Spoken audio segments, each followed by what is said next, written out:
time for the 15th move of our super ab workout. And we're going to go into a sit-up position like so.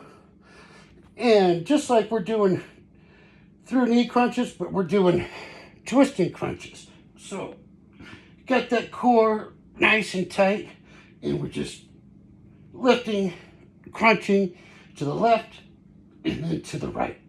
Yeah.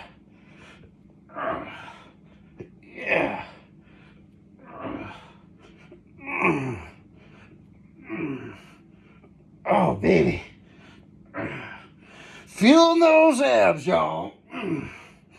Yeah. 15th move of our 30 move workout. 30, 32, I don't know, something. Anyway. Whoo-wee. And there's no greater than award than doing this before Christmas.